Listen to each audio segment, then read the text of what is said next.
Hello everyone, myself Dr. Shilpa Kishore Patil Bonde, working as lecturer in biology for past 16 years in Sahyadri Junior College, Bhandup, Mumbai.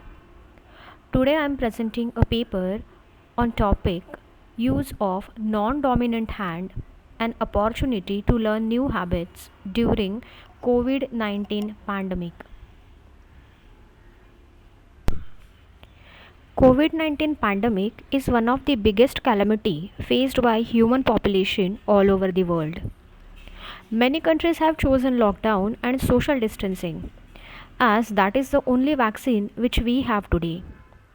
We all are going through perhaps the most trying circumstances of our lives.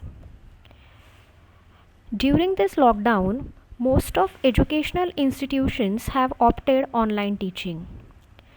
And due to this online teaching, students were left with more free time than routine. They found this free time as very boring because of quarantine. So I felt instead of passing time, students can utilize this time productively and gain something out of it. Thus I have given them project of use of non-dominant hand for writing and other routine activities. Let's see what is dominant and non-dominant hand. Dominant hand is faster, better or more easier preference by individual for routine activities.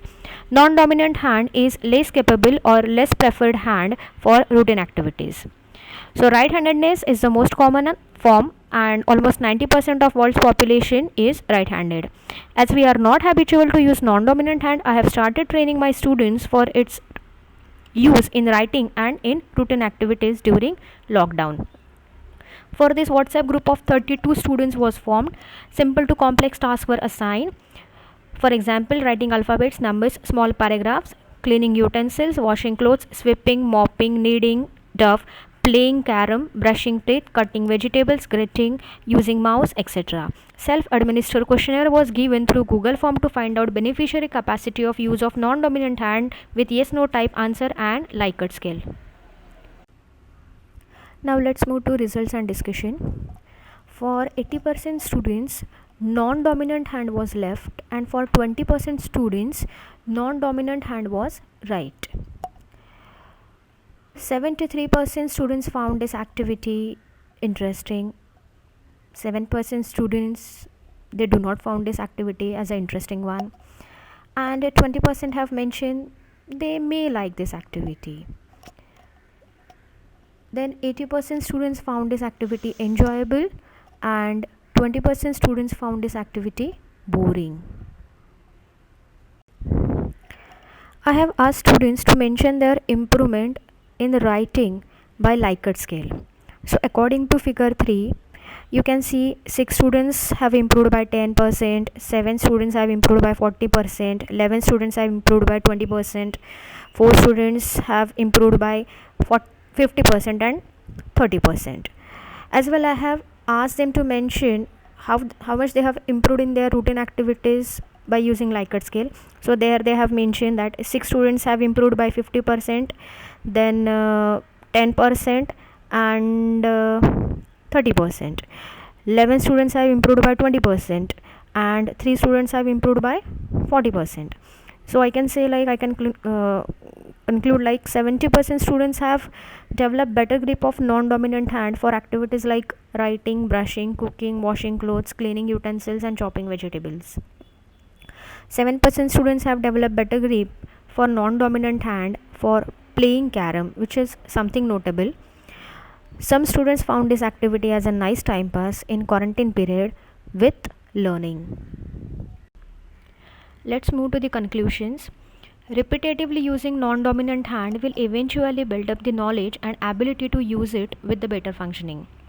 When we use our dominant hand, that time our dominant hemisphere is activated, but when we use our non-dominant hand, that time our both the hemispheres are activated, which may result in thinking differently, becoming more creative and more capable person.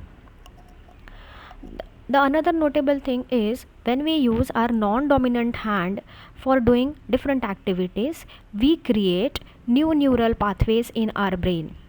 We could say fire the neuron, wire the neuron, which is directly related to our anti-aging. Means for preventing your brain aging, you have to keep on learning something new. Doctors are suggesting specifically for Alzheimer's and dementia patient to perform certain activities on routine basis, and in those activities one of the activity is included, that is brushing your teeth with your non-dominant hand for improving your brain fitness. So by this I can say, using our non-dominant hand, we can force ourselves to look at the things in a new way and be more conscious of the action. These are the references. Thank you.